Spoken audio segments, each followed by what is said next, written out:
The woman's voice sliced through the Friday afternoon calm of Whole Foods like a scalpel through silk. Her manicured fingers gripped the iPhone with the kind of pressure that turned knuckles white, and the German words that spilled from her lips carried venom wrapped in the elegance of private European education. Victoria Morgan stood in the cheese aisle, her Valentino pumps clicking against polished concrete as she paced oblivious to the other shoppers navigating around her like water around stone. The call with her Frankfurt partners had imploded spectacularly. $50 million hung in the balance because some imbecile translator had confused medical terminology, turning what should have been a straightforward merger into a diplomatic nightmare. Diese Inkompetenz ist unerträglich, she hissed into the phone, her Swiss boarding school accent flawless. The incompetence is unbearable. She'd promised her father on his deathbed 14 months ago that she would double Morgan Medical Technologies' European footprint. Now that promise was crumbling because her team couldn't properly translate a cardiac monitoring specification sheet. The cheese aisle had become her sanctuary, the only place in this upscale Boston grocery store where she could breathe without her lungs constricting.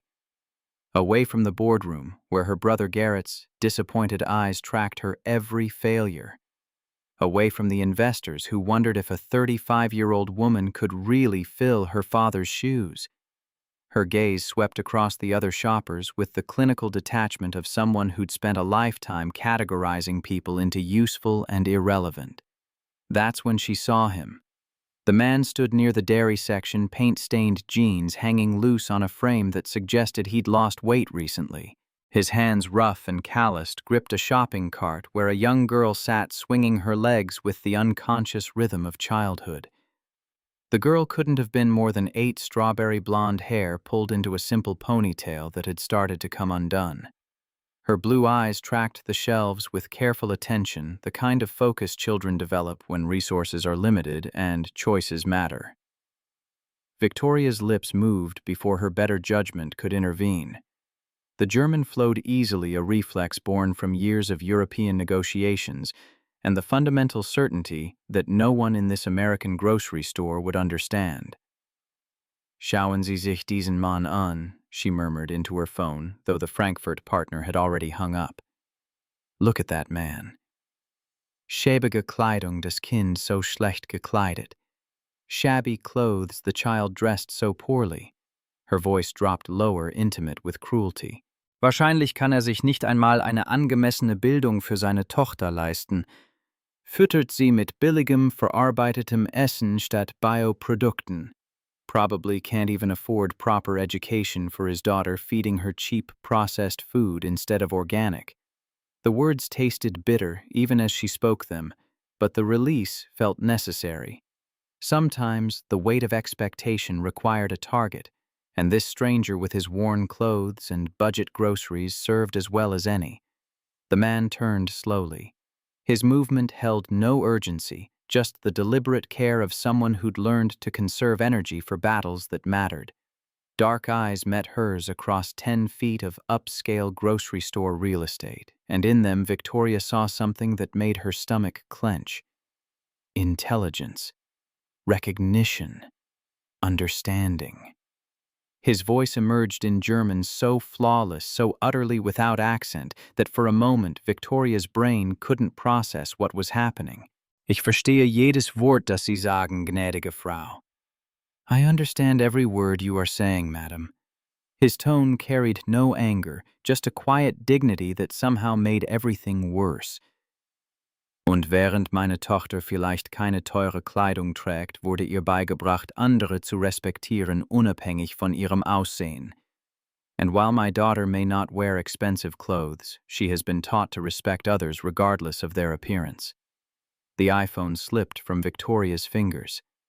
The sound of shattering glass seemed to echo in the sudden vacuum of silence. She watched almost dissociated as the screen spiderwebbed into 1,000 tiny fractures. The geometric pattern looked like ice breaking, and somewhere in her mind she recognized the metaphor for what was happening to her carefully constructed facade. Shoppers had stopped pretending not to notice. The checkout clerk's hand froze mid-scan. An elderly woman near the organic tomatoes held her breath. The little girl looked up at her father with eyes that had seen too much for her age. Her voice carried across the aisle with the piercing clarity of childhood innocence. "Daddy, what's wrong? What did the lady say?"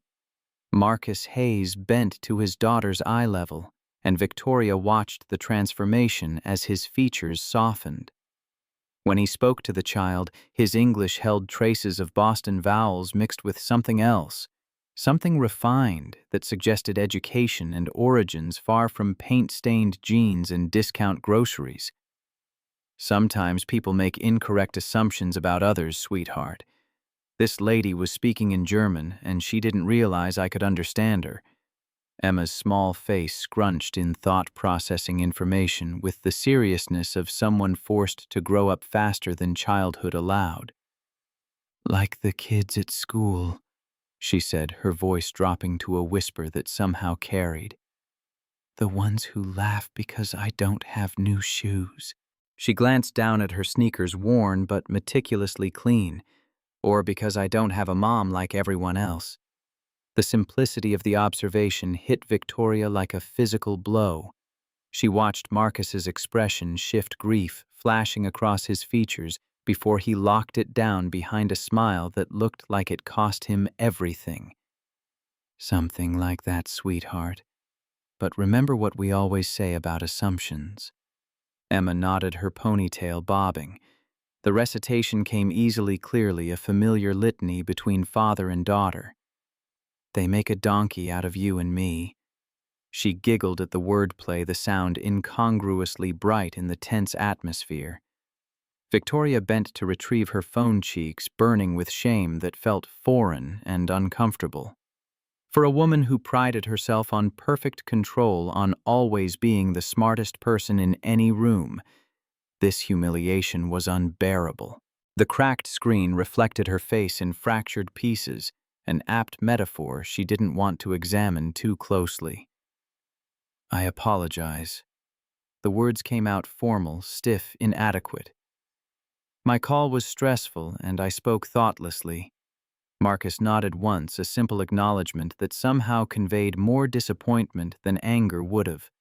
He turned back to the dairy case, selecting a small block of Swiss cheese with deliberate care before placing it in his cart next to a loaf of whole wheat bread and a gallon of milk. Simple groceries. Honest groceries. The kind that stretched a budget but fed a family. Victoria noticed Emma was still watching her, those blue eyes unnervingly perceptive. The girl held a box of store-brand macaroni and cheese, clearly a treat rather than a staple, the kind of small indulgence that meant everything when resources were scarce. "I truly am sorry." Victoria tried again, this time directing her words to Emma. Pride warred with genuine remorse, and for once, remorse won. "Sometimes grown-ups forget their manners." Emma's face softened, and Victoria saw the child make a decision to be kind when she had every right not to be. "That's okay. Daddy says everyone has bad days sometimes." She glanced at the chocolate cake in the bakery display, then quickly away, but not before Victoria caught the longing in her expression. It was the look of a child who'd learned not to ask for things because asking hurt more than going without. "Please," Victoria said, the word impulsive and entirely unlike her usual calculated speech. "Let me buy the cake for you as an apology." Marcus started to refuse. She could see the refusal forming pride wrestling with the desire to give his daughter something special. The internal struggle played out across his features with brutal honesty. "Say thank you to Miss—" Marcus raised an eyebrow, realizing they hadn't been properly introduced, despite the intimacy of mutual humiliation. "Morgan." Victoria supplied, extending her hand in a gesture that felt oddly formal given the circumstances. "Sophia Morgan." Marcus's handshake was brief, his calloused palm rough against her manicured fingers. The physical contrast between them felt like an indictment. "Thank you, Miss Morgan," Emma said with careful politeness that suggested regular drilling in manners. "The cake looks really good." As they walked toward the checkout together, an awkward trio bound by embarrassment and tentative forgiveness, Victoria found herself studying Marcus from the corner of her eye. His clothes were worn but clean, his posture straight despite whatever burdens he carried. There was something about him that nagged at her, something familiar she couldn't quite place. The way he moved suggested education and refinement buried under current circumstances. The cadence of his speech when he addressed Emma held echoes of lecture halls and academic precision. "Where did you learn German?" the question escaped before she could stop it. "Heidelberg University," Marcus replied simply, his attention on Emma as she pointed excitedly at the cake being boxed. 2 years of postdoctoral research in comparative linguistics. Victoria nearly stumbled in her Valentino pumps. Postdoctoral research. The man in paint-stained jeans buying budget groceries held a PhD from one of Germany's most prestigious universities. And before that? She pressed, unable to help herself. Marcus hesitated clearly, weighing how much of his story to share with a stranger who had just insulted him. When he spoke, his voice carried careful neutrality. "I taught university-level linguistics, Department of Comparative Linguistics at UMass Amherst." The pieces weren't fitting together. University professor to what handyman, the evidence of manual labor marked his hands like a brand. The paint stains on his jeans weren't fashion statements, but the honest residue of physical work. At the checkout, Victoria insisted on paying despite Marcus's continued protests. The teenage cashier seemed fascinated by the dynamic between them, her eyes tracking the interaction like she was watching a play unfold. Victoria handed over her Black American Express card without thinking, the same card she used for business dinners that cost more than most people's weekly groceries. She caught Marcus noticing the centurion symbol, his expression unreadable. The card declined. For a moment, Victoria's brain simply stopped processing. The small screen flashed red. Daily limit exceeded. In her fury over the Frankfurt call, she'd forgotten the morning's purchases, the deposit for the charity gala, the advance payment to 3 different vendors. Her backup card was in her office desk drawer. Heat flooded her face as she fumbled for an explanation that wouldn't sound like a lie. Marcus's wallet appeared worn leather soft with age. He extracted 2 20s with quiet efficiency. "I've got it." His voice held no judgment, no satisfaction at the reversal of fortune, just simple human kindness extended to someone who didn't deserve it. Victoria watched, frozen by shame, as he paid for both their groceries with what she suspected was the last of his available cash for the week. The transaction completed in terrible silence. Victoria accepted her bags, unable to meet anyone's eyes. Outside in the parking lot, she walked to her Bentley on autopilot, her mind struggling to process the last 15 minutes. The midnight blue convertible gleamed in the autumn sunlight, a testament to wealth and success that suddenly felt hollow. She loaded her organic groceries into the trunk with movements that felt mechanical, detached from conscious thought. Marcus's pickup truck sat 4 spaces away. She watched him help Emma into the passenger seat with gentle patience, securing her seatbelt with practiced hands. Then he moved to the driver's side and turned the key. Nothing. He tried again. The engine made a grinding sound that spoke of mechanical failure and expensive repairs. Marcus's shoulders slumped just for a moment before he straightened them with visible effort. Victoria's hand was on her car door. One movement and she'd be inside air conditioning on, driving away to her pristine townhouse where this uncomfortable encounter would become nothing more than an embarrassing anecdote. She kept driving, but the guilt gnawed at her all through the Friday evening commute. It followed her through the parking garage of MMT headquarters, up the executive elevator into her corner office with its panoramic view of Boston Harbor. The broken phone sat on her desk like an accusation, its cracked screen catching the dying sunlight. The office was empty now, past 6 on a Friday. Even Garrett had left, probably to spend time with his wife Stephanie and their kids. Normal people with normal lives, people who didn't work 70-hour weeks trying to prove they deserved positions they'd inherited. Victoria pulled up the security footage from the Whole Foods parking lot on her laptop. It took 15 minutes of searching before she found what she needed. The pickup truck's license plate clearly visible in one frame. Another 20 minutes of database searches that probably violated several privacy laws later. She had a name: Marcus Hayes, age 38, address in a modest apartment complex in Somerville. No current employment listed, though the rental application from 8 months ago mentioned independent contractor as occupation. Further searching revealed his academic history. Dr. Marcus Hayes, Associate Professor of Comparative Linguistics, resigned from UMass Amherst 3 years ago. Published author of 6 papers in peer-reviewed journals on Germanic language evolution and its impact on medical terminology. 2 years at Heidelberg as a postdoctoral researcher funded by a prestigious fellowship. Then nothing. A gap in the professional record that spoke of catastrophe rather than choice. She shouldn't dig deeper. This was already past the boundaries of appropriate curiosity. But Victoria's fingers moved across the keyboard anyway, pulling up public records, archived news articles, anything that might explain the trajectory from promising academic to struggling handyman. The obituary appeared in the UMass Amherst faculty newsletter from 27 months ago. Rachel Hayes, 36, microbiologist and beloved mother, passed away after a courageous battle with pancreatic cancer. She is survived by her husband Marcus and daughter Emma, age 6. Victoria closed the laptop with shaking hands. The skyline of Boston glittered through floor-to-ceiling windows, beautiful and cold and utterly indifferent to human suffering. She thought about her own father's death 14 months ago, the expected end to a long life lived fully.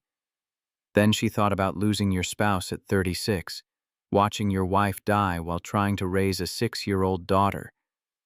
The kind of loss that could break a man, break a career, break everything.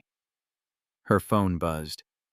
The replacement she'd had delivered within an hour, because that's what money bought: instant solutions to material problems. Garrett's name flashed across the screen. "You're still at the office." His voice held no surprise. Garrett Morgan knew his sister's patterns, the way she buried herself in work when emotions became too complicated to process. "The Frankfurt situation is worse than I thought," Victoria said, which was true even if it wasn't what was really bothering her. "We need a new translator, someone who actually understands German medical terminology and cultural nuances." "We've been through 3 translators in 18 months, Garrett pointed out reasonably. "Maybe the problem isn't the translators. Maybe Schneider Medical is just impossible to work with." "Schneider represents our entire European expansion strategy. It was Father's vision. I'm not abandoning it because of communication difficulties." Silence on the line suggested Garrett was choosing his words carefully. When he spoke, his tone held the gentle firmness of an older brother who'd watched his sister drive herself toward breakdown. "You can't carry the whole company on guilt, Vic. Father didn't die disappointed in you. He died proud of what you'd built." Victoria's throat tightened. "I promised him I'd make MMT a global leader in medical technology. Right now, we can't even close a merger with a German company because our translator confused cardiac monitoring with heart failure prevention and accidentally implied their technology was remedial rather than revolutionary. So find a better translator." "I did, today. In a grocery store." The words spilled out before she could stop them. "And then I insulted him in German, not realizing he was fluent. He has a doctorate from Heidelberg in comparative linguistics, published papers on Germanic medical terminology, and I called him a bad father in front of his daughter." The silence that followed was profound. "You're researching the guy from Whole Foods," Garrett said finally. "Looking for ways to fix this because that's what you do. Turn human interactions into business transactions. That's not what this is, isn't it?" Victoria stared at her broken phone, at the fractured screen that reflected her face in pieces.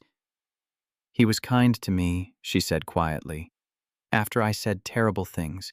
He paid for my groceries when my card declined, and his daughter said it was okay because everyone has bad days." Her voice cracked slightly. "I don't deserve kindness like that." Maybe that's exactly why you need it. They talked for another 10 minutes. Garrett's steady presence a counterweight to Victoria's spiraling thoughts. By the time they hung up, she'd made a decision that was either brilliant or catastrophically stupid. She drafted the email 6 times before settling on something that split the difference between professional opportunity and personal apology. Dr. Hayes, I would like to discuss a professional opportunity that I believe would suit your unique qualifications. If you are interested in meeting, I am available Monday afternoon at your convenience. Best regards, Victoria Morgan, CEO, Morgan Medical Technologies. Her finger hovered over the send button for a full minute before she clicked it. The email vanished into the digital void, and Victoria was left alone in her office, wondering if Marcus Hayes would even respond. Wondering if she deserved him to. The weekend stretched before her 60 hours of charity galas and board preparation and the crushing solitude of a life built on achievement rather than connection. Victoria went home to her pristine townhouse in Back Bay, to rooms decorated by professionals and furnished for display rather than comfort. She slept poorly, dreaming of blue eyes in a child's face and the quiet dignity of a man who'd lost everything but his principles. Monday morning brought no response to her email. Victoria checked her inbox obsessively between meetings during conference calls while reviewing quarterly projections. Nothing. By Monday afternoon, she'd convinced herself that Marcus had deleted the email unread, or worse, read it, and decided she wasn't worth the effort of a response.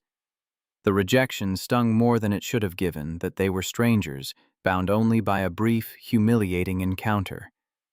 She was in the middle of a budget review when her assistant Margaret knocked softly on the office door. "Dr. Hayes is here to see you." Victoria's head snapped up so fast her neck cracked. "What?" "Dr. Marcus Hayes. He said you sent him an email about a professional opportunity. He doesn't have an appointment, but send him in." Victoria stood smoothing her skirt with hands that trembled slightly. She'd prepared a speech talking points about the position, the salary, the flexible schedule that would accommodate his daughter. Everything rehearsed and professional and safe. Marcus walked into her office in the same worn jeans from Friday, though he'd paired them with a button-down shirt that had been carefully ironed. His presence filled the space in ways that had nothing to do with physical size and everything to do with quiet authority. "Dr. Hayes." Victoria extended her hand, and this time their handshake lasted a beat longer. "Thank you for coming. Ms. Morgan." His eyes swept the office, taking in the mahogany desk, the leather chairs, the artwork that cost more than most people's annual salaries. If he was intimidated, it didn't show. "Your email was intriguing, if vague. I prefer to discuss certain matters in person." Victoria gestured to the chair across from her desk, then reconsidered and moved to the small conference table by the window. Less formal, more collaborative. "Can I offer you coffee, water?" "I'm fine, thank you." They sat facing each other across polished wood, and Victoria found herself struggling to begin. All her rehearsed talking points had evaporated, leaving her with nothing but raw honesty. "I owe you an apology that extends far beyond buying a cake." The words came out rushed, unpracticed. "What I said on Friday was cruel and judgmental and completely inexcusable. It reflected my own frustrations and failures, and I took them out on you and your daughter. I'm sorry." Marcus studied her for a long moment. "Apology accepted." Just like that. Emma and I have dealt with worse judgment from people who knew us better. A stranger's momentary cruelty in a grocery store doesn't crack the top 10. The casual way he said it somehow made it worse. Victoria wondered what the other 9 instances looked like, what kind of sideways comments and pitying looks a widowed father endured while trying to raise his daughter alone. "Still," she pressed, "I want you to know I recognize how out of line I was." "Noted. Is that why you asked me here?" "No." Victoria pulled a folder from her briefcase, buying time to organize her thoughts. Morgan Medical Technologies is in the process of negotiating a $50 million merger with Schneider Medical GmbH, a German company that manufactures revolutionary cardiac monitoring equipment. For 18 months, these negotiations have been stalled by cultural misunderstandings and translation errors. She slid a document across the table.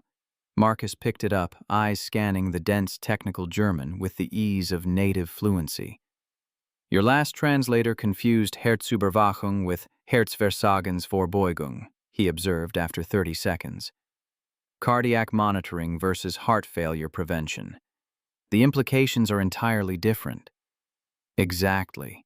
And that's just one example. We've had 3 translators, all technically proficient, but none of them understood the cultural context. Germans value thoroughness. We value efficiency. Every meeting becomes a minefield of unintended insults. Marcus set down the document. What exactly are you proposing, Ms. Morgan? I want to hire you as a cultural consultant and translator for the Schneider merger. Contract work initially with the possibility of a permanent position if things work out. She quoted a salary that made Marcus's eyebrows rise fractionally. It was generous, deliberately so. Enough to change his circumstances without being insulting charity. That's more than I made as an associate professor, he said slowly.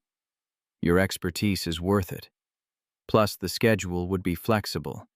You'd need to attend key meetings and calls, review technical documents, provide cultural context for our negotiating team. But most of the work could be done remotely on your own time.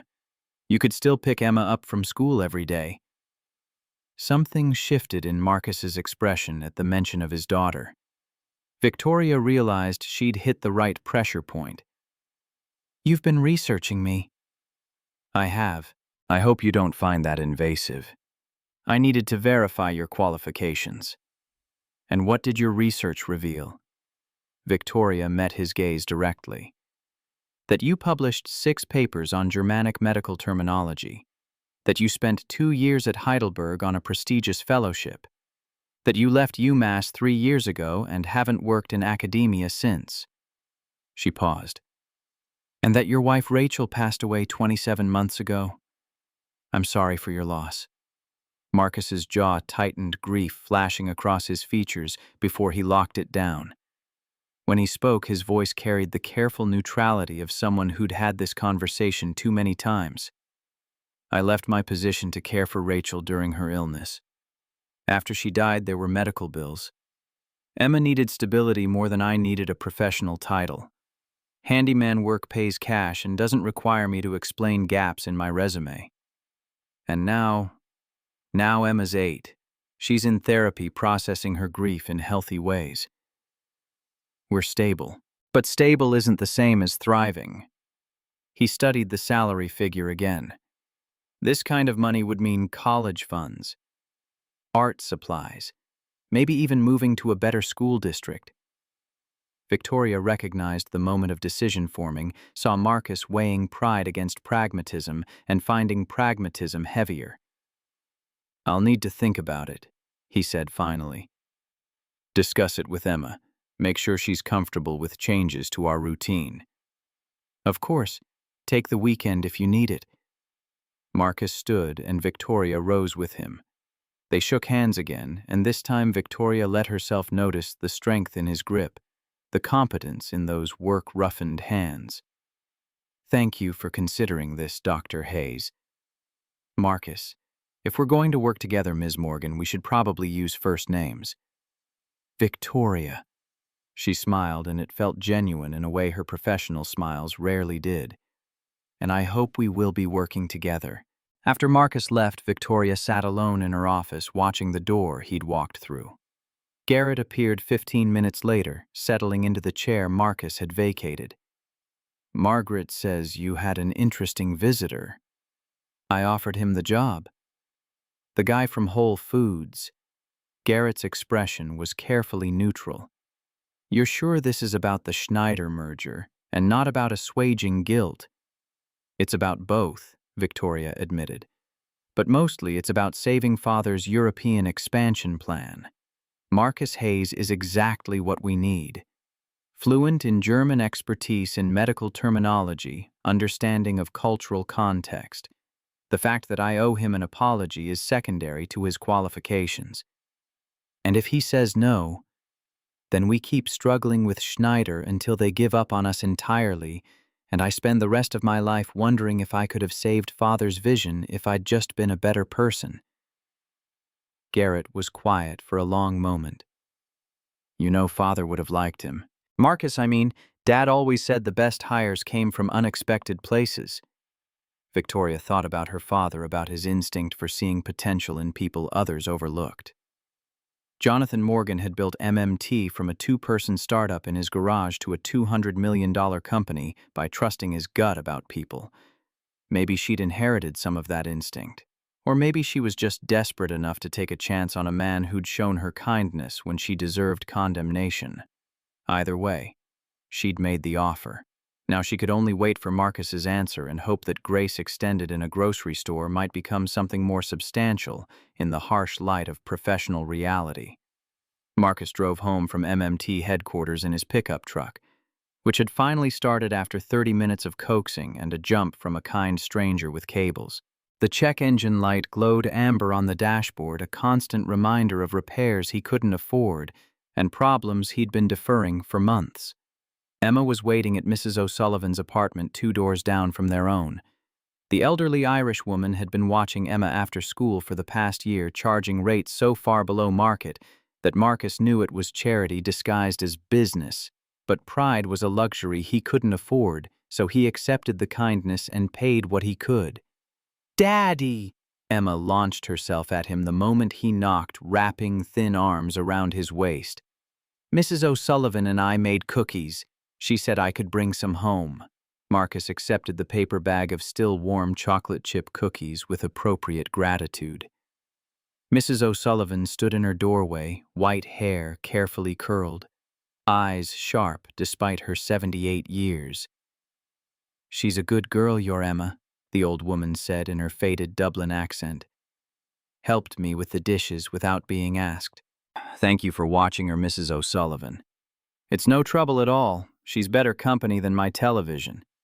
She paused, studying Marcus with the directness of someone too old to bother with subtlety. "You look like you've had an interesting day."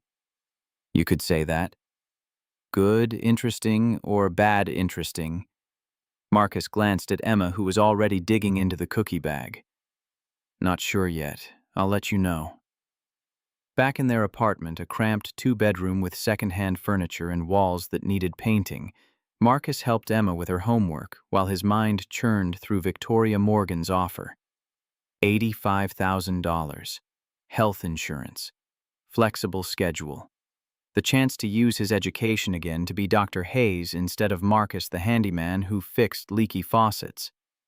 But change was terrifying when stability was so hard-won. Emma had adjusted to their current routine. She knew Mrs. O'Sullivan liked her school, had made a few tentative friends. Disrupting that equilibrium felt risky in ways that had nothing to do with professional qualifications. "Daddy, you're not listening." Emma's voice pulled him back to the present. She sat at their kitchen table, math homework spread before her, looking at him with the too perceptive gaze that reminded him so much of Rachel. "Sorry, sweetheart." "What did you say?" "I asked if you're okay. You have your thinking face on." Marcus managed a smile. "Just grown-up stuff. Nothing for you to worry about." "Is it about the lady from the store? The one who was mean?" He should have known Emma would remember. She forgot nothing, especially not moments that hurt. "Actually, yes. She offered me a job today." Emma's eyes widened. "Really? What kind of job?" "Translating things from German to English.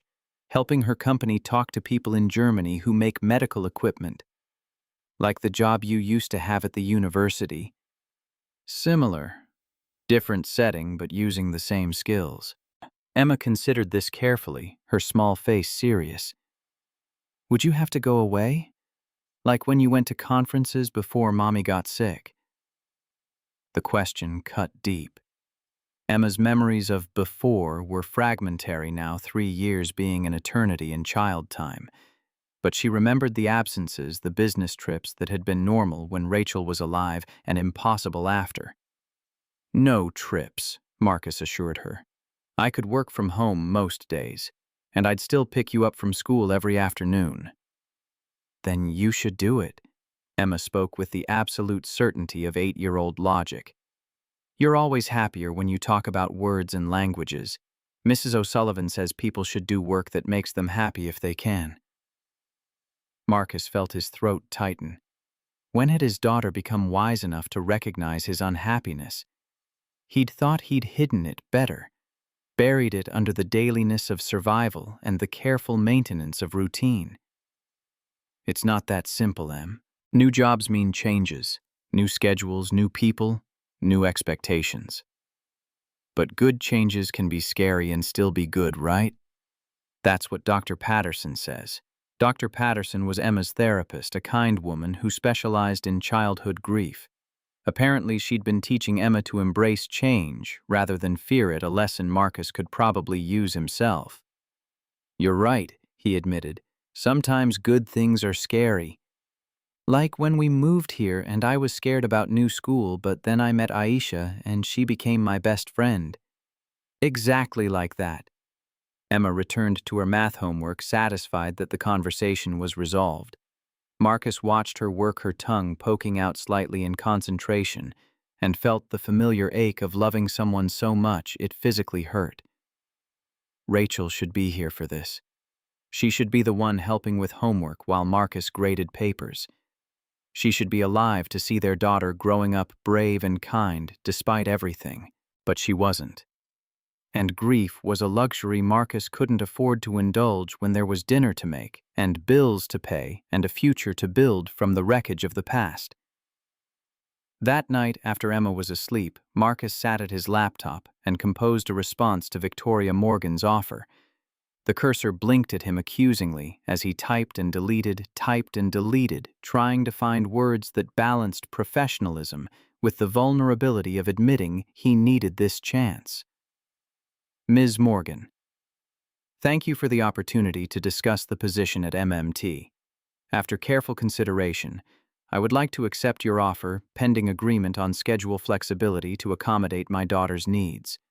I am available to start as early as next Monday if that suits your timeline.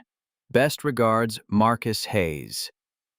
He hit send before he could second-guess himself further, then closed the laptop with trembling hands. The die was cast. Either this would be the beginning of rebuilding his professional life, or it would be another in a series of failures that had marked the past 3 years. Marcus pulled out his phone and scrolled to Rachel's contact. He hadn't deleted it, couldn't bring himself to erase that final connection. Sometimes late at night, he still texted her messages that went nowhere but helped him process thoughts too complicated for his own mind to hold alone.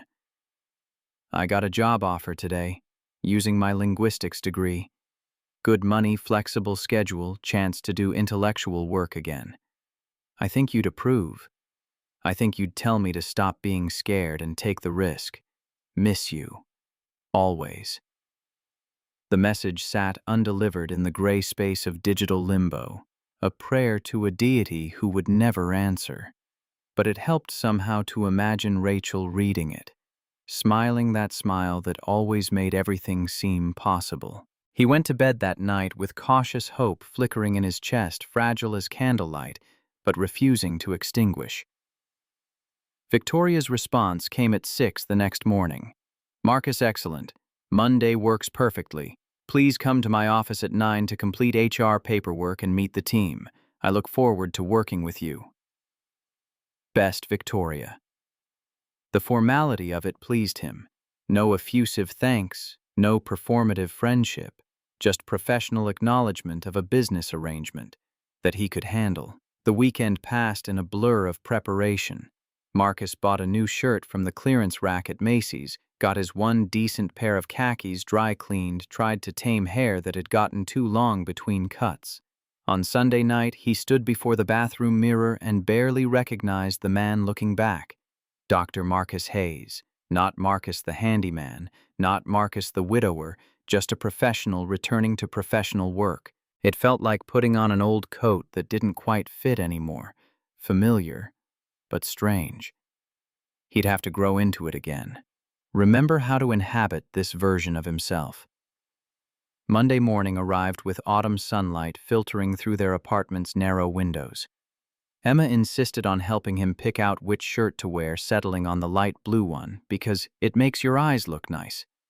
Daddy, and you want to look nice for your first day. Mrs. O'Sullivan promised to watch Emma after school, waving away Marcus's attempts to discuss payment with the firmness of someone who would accept no argument. The Irish woman pressed a thermos of coffee into his hands as he left along, with strict instructions not to let those corporate types push him around. MMT headquarters looked even more intimidating in Monday morning light. Marcus rode the elevator to the executive floor with 3 other employees, all of them eyeing his off-the-rack shirt and worn shoes with the subtle judgment of people who'd never worried about grocery budgets. Margaret, Victoria's assistant, greeted him with professional warmth and directed him to HR for the tedious business of paperwork. Tax forms, direct deposit, information, benefits selection. The health insurance options alone were overwhelming after 3 years of going without. By the time he made it to Victoria's office, his head was spinning with policy numbers and premium costs and the surreal realization that he had dental coverage again. Victoria looked up from her computer when Margaret showed him in, and for a moment they just studied each other across the expanse of her office. She wore a charcoal suit that probably cost more than his monthly rent, hair pulled back in a style that said serious professional. But her eyes held something softer than the ice queen from the grocery store. Marcus, welcome to MMT. She came around her desk to shake his hand, the gesture formal but warm. How did the paperwork go? Thoroughly. I think I signed away my firstborn somewhere around page 17. Her lips twitched. That's standard practice. Don't worry, we give them back at the end of employment. The attempt at humor surprised him. Pleased him, too. Maybe working with Victoria Morgan wouldn't be the minefield of awkward obligation he'd feared. I want to introduce you to Garrett, my brother, and our COO. He'll be your main point of contact for the Schneider project. Garrett Morgan was waiting in the conference room, a man in his late 30s with the same sharp intelligence as his sister, but wrapped in more approachable packaging. He stood when they entered, extending his hand with a smile that reached his eyes. Dr. Hayes, Victoria speaks highly of your qualifications. Marcus, please, and I appreciate the opportunity. We appreciate your expertise. The Schneider merger has been our white whale for 18 months. If you can help us close it, you'll have job security for life. They spent the next hour reviewing the history of the negotiations, the various points of contention, the cultural misunderstandings that had derailed progress. Marcus listened carefully, making notes, occasionally asking questions that seemed to surprise both Morgan siblings with their insight. You're seeing patterns we missed, Victoria observed. The way their CTO phrased this objection about testing protocols, you said it wasn't really about the protocols. It's about trust, Marcus explained. Germans build trust through demonstrated competence over time. Americans tend to expect trust up front with verification later. When you pushed for accelerated testing timelines, they heard you saying their thoroughness was unnecessary. You were speaking efficiency, they heard disrespect. Garrett leaned back in his chair. That's exactly the kind of cultural interpretation we've been missing. The meeting ended with Marcus feeling energized in a way he hadn't experienced in years. His brain was firing on cylinders that had been dormant, making connections, solving puzzles, engaging with complexity that went beyond fixing a broken garbage disposal. He had an office, small but with a window overlooking the harbor, a computer already set up with access to all the Schneider documentation, business cards being printed with his name and title, Cultural Consultant International Division. It felt real in a way he hadn't quite believed until this moment. Marcus was reviewing his first batch of documents when his phone rang. Emma's school. His heart immediately jumped to catastrophe before he remembered that schools called for mundane reasons too. Mr. Hayes, this is Principal Morrison. Nothing urgent, but Emma mentioned you started a new job today and we need to update our emergency contact information. The conversation was brief, bureaucratic, entirely normal. but it reinforced the reality of change, the way one decision rippled outward into every aspect of life. His first day ended at 5 o'clock, a luxury after years of handyman work that could stretch until 9 or 10, depending on plumbing emergencies.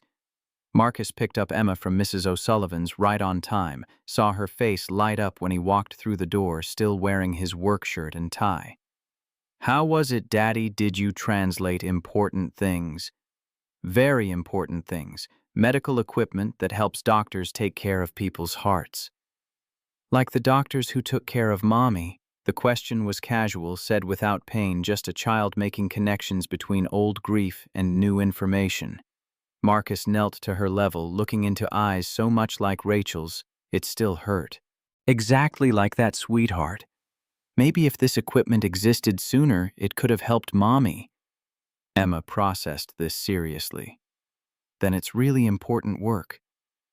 "The most important." They walked home together in the October twilight. Marcus listening to Emma chatter about her day, while his mind catalogued the distance they'd traveled. From insults in a grocery store to meaningful work in less than a week. From shame to possibility. It wasn't redemption, not yet. But it was a beginning, fragile and promising, built on the unlikely foundation of a stranger's cruelty and his own stubborn refusal to respond with anything less than dignity. Sometimes Marcus thought grace appeared in the least expected moments, in grocery stores and broken phones and women who turned shame into opportunity. He just had to be brave enough to accept it. Marcus's first month at MMT passed with the speed of water finding its level each day, settling into rhythms that felt simultaneously foreign and deeply right. The intellectual engagement was oxygen after years of suffocation, his mind stretching into spaces that had atrophied during the long season of survival. The Schneider merger documents filled his screen each morning, dense paragraphs of German technical specifications that would have baffled most translators. But Marcus moved through them like a native guide through familiar terrain, catching nuances that went beyond vocabulary into the realm of cultural assumption and unspoken expectation. He'd been right about the trust issue. Every email from Dr. Klaus Werner Schneider's CTO carried layers of meaning that the previous translators had flattened into mere words. When Werner wrote that certain specifications required gründliche Überprüfung, he wasn't just saying thorough review. He was signaling that MMT's rushed American approach felt careless, even disrespectful to German engineering standards. Marcus drafted responses that acknowledged this cultural divide without capitulating to it. His emails became bridges translating not just language, but intention, finding the space where American efficiency could coexist with German thoroughness. Victoria noticed. She appeared in his office doorway one Wednesday afternoon in his second week holding a printed email. "Werner responded to your latest technical review. He used the word erfreulich." Her pronunciation was good, but carried the slight stiffness of classroom learning rather than lived fluency. "Refreshing, more like pleasantly surprising. It's the warmest response they've given us in 18 months. She leaned against his doorframe, and Marcus realized this was becoming habit. These casual check-ins that started professional and sometimes drifted toward something more human. "You have a gift for this. Making people feel understood even when you're disagreeing with them. It's the foundation of good translation. Language isn't about words, it's about recognizing how someone thinks. When you understand someone's thought patterns, you can speak in ways that land softly even when delivering hard truths." Victoria's expression shifted something unreadable moving behind her eyes. "I wish I'd learned that lesson before I met you." The reference to the grocery store hung between them, acknowledged but not dwelt upon. They'd developed an unspoken agreement not to relitigate that first encounter, though it colored everything like watermark beneath their professional relationship. "We all have moments we'd like to take back." Marcus kept his tone light, giving her the grace of moving past. "The measure isn't the mistake, it's what we do after." "And what did I do after? You gave me a chance when you could have just apologized and walked away." That counts for something. She nodded slowly, then straightened. Conference call with Schneider in 30 minutes. Werner specifically asked for you to be on it. The call went better than anyone expected. Werner and his team had questions about MMT's proposed integration timeline, and Marcus fielded them in fluent German that carried both technical precision and cultural awareness. He agreed where agreement made sense, pushed back where MMT's position was solid, and found compromise points that let both sides save face. When the call ended, Garrett was grinning. We just made more progress in 90 minutes than 6 months of previous negotiations. Werner actually laughed. I didn't think Germans were allowed to laugh during business calls. They're allowed when they feel respected, rather than rushed. Marcus stretched his back, protesting 2 hours in an office chair. The key is showing them we value their thoroughness even when we need to move faster than they'd prefer.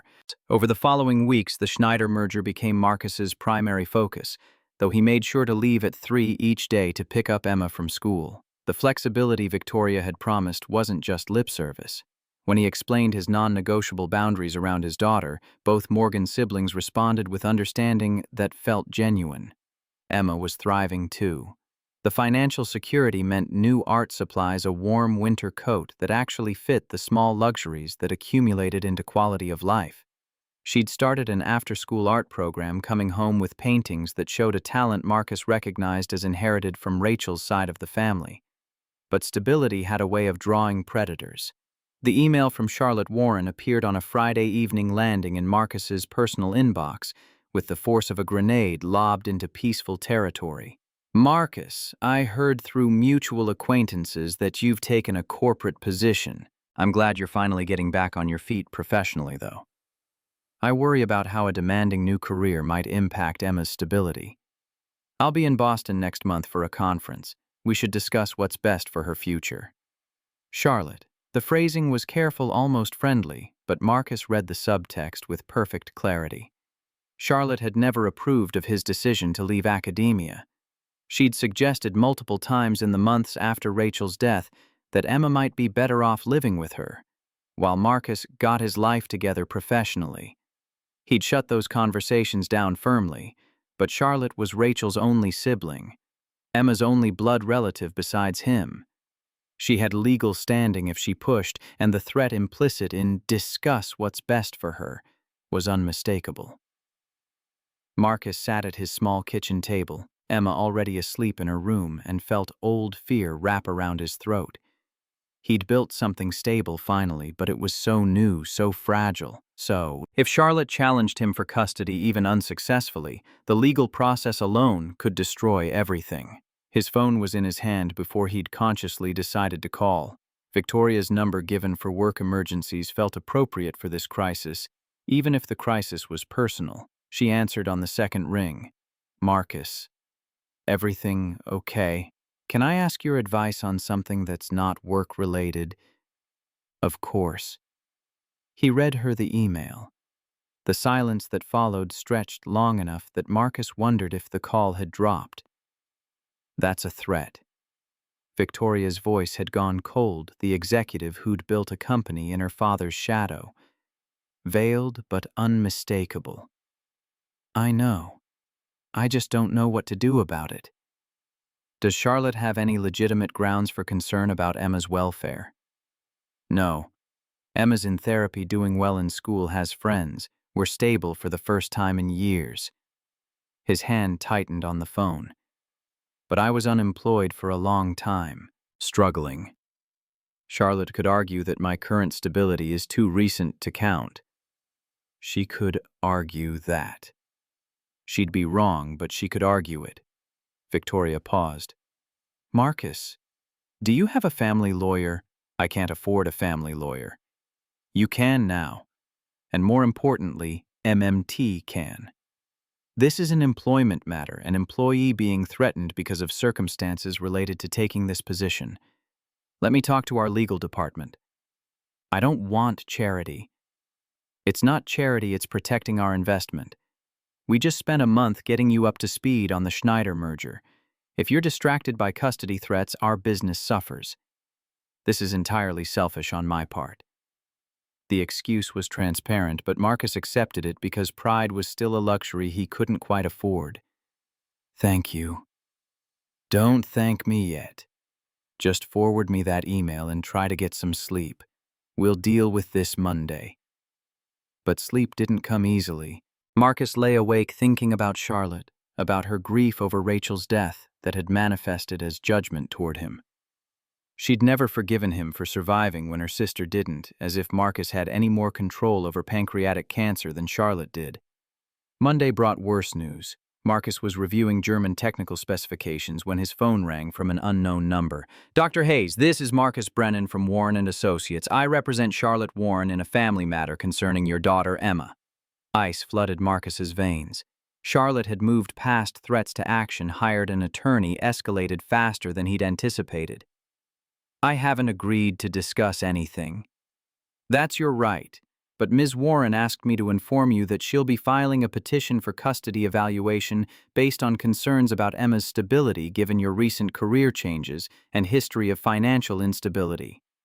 We can handle this cooperatively or through the courts, Dr. Hayes. Your choice." Marcus hung up before he could say something that would hurt his position later. His hands shook as he forwarded the exchange to Victoria, who appeared in his office within 5 minutes.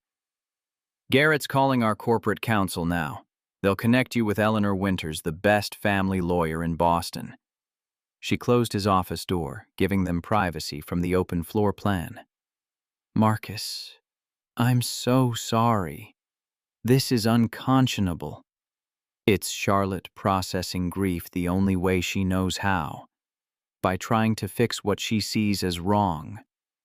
And what she sees as wrong is you.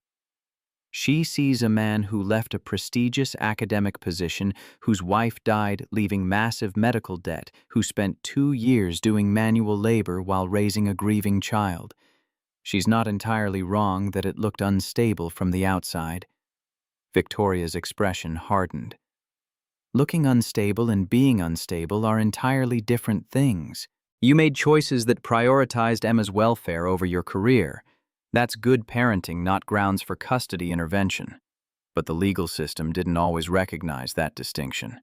Marcus spent the afternoon on the phone with Eleanor Winters, a sharp-voiced woman who asked invasive questions about his finances, his mental health history, Emma's adjustment, Rachel's family dynamics.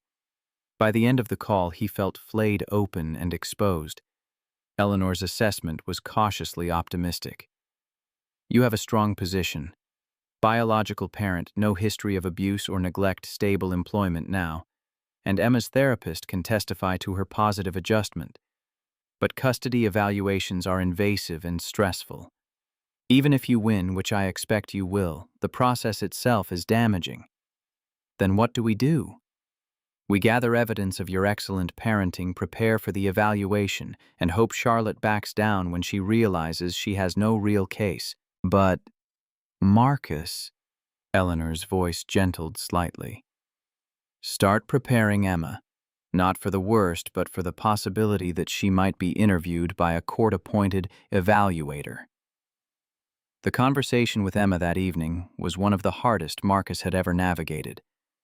How did you explain to an 8-year-old that her aunt, whom she barely knew but who'd been kind enough at Rachel's funeral, wanted to question whether she should live with her father? They sat on the couch. Emma's art supplies spread on the coffee table, and Marcus chose honesty wrapped in reassurance. "Remember how Aunt Charlotte emailed saying she wanted to visit?" Emma nodded, barely looking up from her drawing of what appeared to be a sunset over water.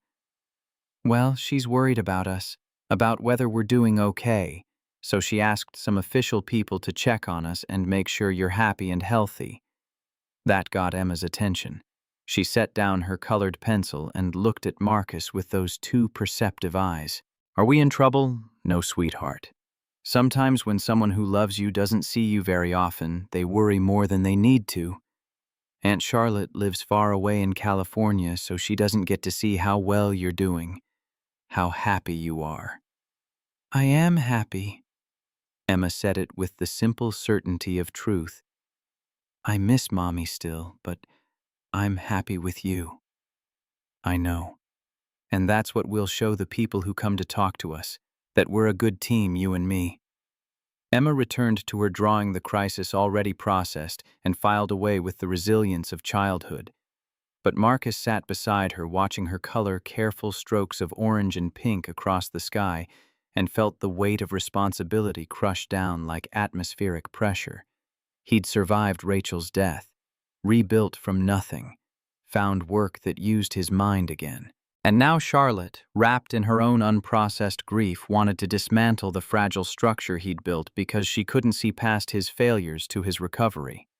The next morning brought a new complication in the form of Richard Brennan. Marcus had heard about MMT's CFO in passing, knew he'd been with the company since its earliest days, knew he and Victoria had some undefined history that made office interactions occasionally tense. But Richard had been in New York for most of Marcus's first month, and they'd never actually met.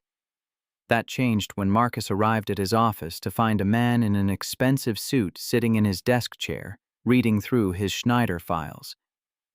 "Can I help you?" The man looked up with ice-blue eyes that held calculation rather than warmth.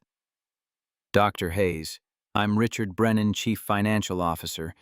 I wanted to meet the miracle worker who's making progress on our German problem."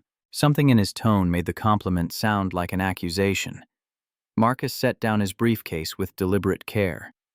"I wouldn't say miracle worker, just someone who speaks the language. More than speaks it, apparently. Victoria speaks quite highly of your cultural insights." Richard stood, yielding the chair, but not the territorial claim it represented. "Impressive credentials for someone we found in a grocery store." Marcus felt the ground shift beneath his feet. Richard knew about the Whole Foods encounter, which meant either Victoria had told him or he'd been digging into Marcus's hiring, neither of which suggested friendly curiosity.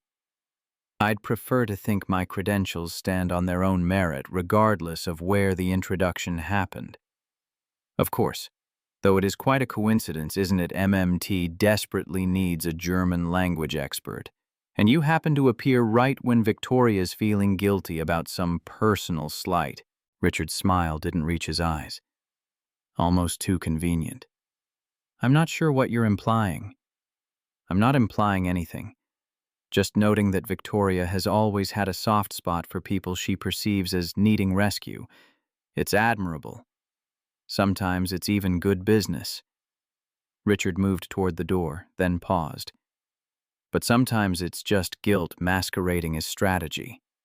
I'm sure you understand the difference." He left before Marcus could formulate a response.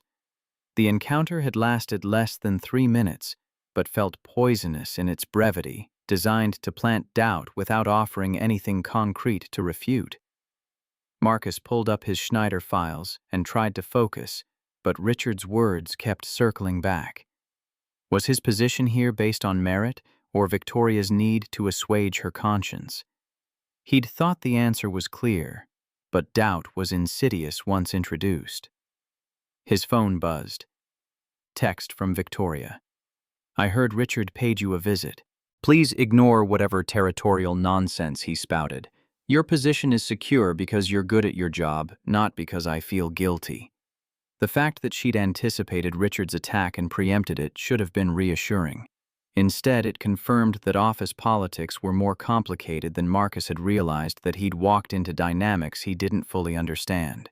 He replied simply, "Understood. Thanks for the heads up." But understanding and comfort were different animals entirely. The following Friday brought Victoria's invitation to her family's lake house. Garrett would be bringing his wife Stephanie and their kids Harper and Blake. She framed it as casual, a chance for Emma to spend time with Harper, who at 14 had apparently expressed interest in Emma's artwork after seeing some of her drawings at the office. Marcus's instinct was to decline. Mixing personal and professional felt dangerous, especially with Charlotte's custody threat hanging over them. But Emma's face when he mentioned the lake house, the pure, uncomplicated excitement of childhood at the prospect of swimming and playing with an older girl who liked art, made refusal impossible. They arrived Saturday morning to find Victoria's lake house was another example of wealth's capacity to understate. The structure was massive timber and stone construction, with floor-to-ceiling windows overlooking pristine water, multiple levels, cascading down toward a private dock where a sleek boat waited. Emma's hand tightened in Marcus's, overwhelmed by scale and luxury in a way that made him acutely conscious of their threadbare towels and discount swimsuits. Stephanie Morgan met them at the door, a warm woman in her early 40s who immediately put them at ease. "You must be Emma. Harper's been so excited to meet you. She's already down at the dock setting up the art supplies." Emma looked up at Marcus for permission. He nodded, and she took off toward the water with the fearlessness of 8-year-olds who haven't yet learned to be intimidated by wealth or age gaps.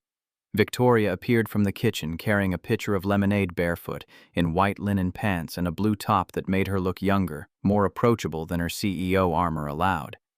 "Marcus, I'm glad you came." She poured him a glass without asking. "Harper really has been talking about Emma all week. Apparently, your daughter has a gift for color theory that impressed her art teacher." Emma's mother was the artistic one. "I'm glad she inherited that rather than my complete lack of visual creativity." They moved to the deck overlooking the lake where Garrett was setting up the grill, and for a few hours, Marcus allowed himself to relax into the simple pleasure of watching Emma laugh, as Harper taught her to paddleboard of making small talk with Stephanie about nothing more consequential than Boston traffic and school districts. But peace was temporary, shattered by Richard Brennan's unexpected arrival mid-afternoon. Marcus was helping Garrett carry supplies from the boat when he saw the unfamiliar car pull into the drive. Richard emerged wearing country club casual, his smile sharp as he approached the deck. "Victoria. Garrett, hope I'm not interrupting a family event." Victoria's expression cooled by several degrees. "Richard, I wasn't aware you were in the area." "Golf at the club nearby. Thought I'd stop by when I heard the whole family was gathering." His gaze found Marcus with predatory precision. "Dr. Hayes, didn't expect to see you here. This is usually just family." The emphasis on family was subtle but deliberate, a reminder that Marcus was employee outsider charity case, invited out of obligation rather than genuine welcome. Garrett stepped in smoothly. "Marcus and Emma are friends. Harper's been wanting to meet Emma for weeks." "How nice." Richard accepted a beer from Stephanie with practiced charm. "Nothing like mixing business with pleasure. Though I suppose the lines blur when you hire people from grocery stores rather than through proper channels." Marcus felt his jaw tighten. This was what Richard had come for, not casual socializing, but the opportunity to undermine him in front of Victoria's family. But before he could respond, Emma's voice carried up from the dock. "Daddy, come see Harper taught me how to stand up without falling." The pure joy in her voice was antidote to Richard's poison. Marcus excused himself and walked down to the water where his daughter stood on a paddleboard, arms outstretched for balance, grinning with the fierce pride of accomplishment. Harper stood waist-deep beside her, one hand steadying the board. "She's a natural. Took me weeks to learn this." "That's my girl." Marcus felt his throat tighten with the familiar ache of wishing Rachel could see this moment. "You look like a pro." Emma wobbled, overcorrected, and fell into the water with a splash that sent Harper laughing. When she surfaced, she was laughing too, the kind of unbridled happiness that had been rare in the years since her mother's death. Marcus glanced back at the deck. Victoria stood at the railing watching them, her expression unreadable from this distance. Richard stood beside her, talking his body language proprietary in a way that suggested history Marcus didn't know about. Jealousy was irrational and unwelcome, but it flickered anyway. Victoria's private life was none of his business. His relationship with her was professional, built on the foundation of a terrible first meeting and mutual benefit. Nothing more.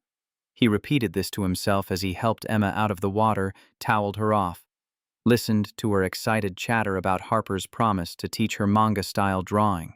Professional boundaries were essential, especially when personal life was already complicated by Charlotte's legal threat. But boundaries got harder to maintain as the afternoon stretched into evening. The adults gathered on the deck after the kids retreated inside to watch movies, and the conversation turned personal in the way it did when wine flowed and the sun set golden over the water. Richard had left an hour earlier, but his presence lingered like smoke, making Marcus hyper-aware of being the outsider in this family gathering.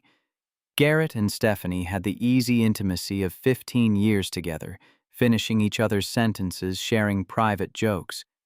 Even Victoria seemed more relaxed with her brother present, less guarded than Marcus had seen her at the office.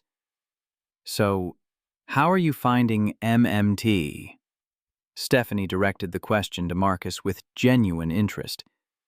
"Garrett says you've been invaluable on the Schneider project." "It's been good. Challenging in the right ways, using my academic background in practical application." "He's being modest." Victoria leaned back in her chair, wine glass balanced on the armrest. "Werner sent an email this week specifically praising Marcus's cultural sensitivity. Said it was refreshing to work with someone who understood that different approaches aren't wrong approaches, just different."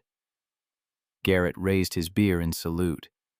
"High praise from a German engineer. They're not known for effusive compliments." The conversation drifted to other topics, but Marcus found himself watching Victoria in the fading light. She looked different here, softer around the edges, the hard-driving CEO mask set aside for something more human. When she laughed at something Garrett said, her whole face transformed. It would be easy to forget she was his boss. Easy to blur lines that needed to stay sharp.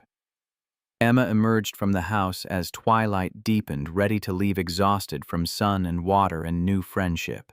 Marcus said his goodbyes, thanked Stephanie and Garrett for their hospitality, nodded to Victoria with appropriate professional distance.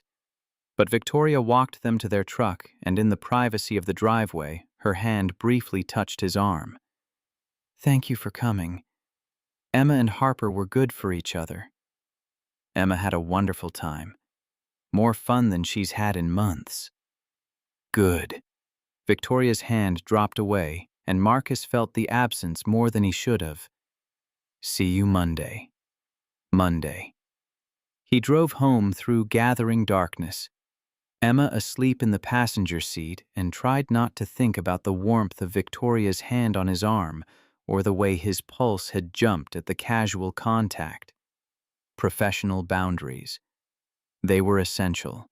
He repeated it like a mantra all the way back to their small apartment, where reality waited in the form of bills and laundry and the ever-present awareness that this new stability was built on foundations that could crack if he wasn't careful. Monday morning shattered any illusion of safety. Marcus arrived at his office to find Patricia from HR waiting, her expression professionally neutral in a way that suggested bad news. "Dr. Hayes, we need to discuss some concerns that have been raised about your background check." Ice flooded through him. "What concerns?" "CFO Brennan has questioned some discrepancies in your employment history, specifically regarding the circumstances of your departure from UMass Amherst." Marcus felt the ground tilt beneath his feet. Richard had been digging, looking for ammunition, and apparently he'd found something to weaponize. Patricia handed him a folder. Inside were printouts of emails from his UMass account during Rachel's illness. Correspondence with the department head requesting deadline extensions. Notes expressing concern about his declining performance. A formal letter suggesting he consider medical leave. All taken completely out of context. All making it look like he'd been on the verge of being fired, rather than a devoted husband trying to maintain his career while his wife died by degrees. "These are private university emails." Marcus's voice came out strained. "How did Mr. Brennan access them?" "He says they were provided by a concerned colleague during a routine background investigation." "There's nothing routine about investigating 3 months into my employment." Patricia's expression softened slightly. "I agree, but I have to document the concerns raised. Standard procedure requires a formal review when questions emerge about an employee's hiring." Marcus understood the subtext. Richard had enough organizational power to force this review whether or not it had merit. and the review itself would create a paper trail that could be used to justify termination if they wanted grounds. He was being set up, methodically, deliberately, by a man whose motivations Marcus didn't fully understand, beyond territorial resentment and some complicated history with Victoria. After Patricia left, Marcus sat at his desk trying to control the panic rising in his chest. He'd been here barely a month, not long enough to build real job security, not long enough to prove his value beyond the initial gratitude for solving the Schneider communication problems. And now, Charlotte's custody threat combined with Richard's professional undermining created a perfect storm that could destroy everything he'd rebuilt. His phone rang. Victoria's office line. "Marcus, can you come to my office, please?" Her tone was neutral, giving nothing away. Marcus walked to her door on legs that felt disconnected from his body, knocked, entered to find both Victoria and Garrett waiting. Victoria's expression was fury, barely leashed. Garrett looked grim. "We know about Richard's investigation." Victoria gestured to a chair. "And we know about the emails he obtained. I want you to understand that we see this for exactly what it is, a personal attack disguised as due diligence." "The emails are real." Marcus forced himself to maintain eye contact. "I did request extensions during Rachel's illness. My performance did decline. The department head did have concerns." "Of course he did. Your wife was dying." Garrett's voice carried the flat certainty of someone stating obvious truth. Any reasonable person would have struggled professionally under those circumstances.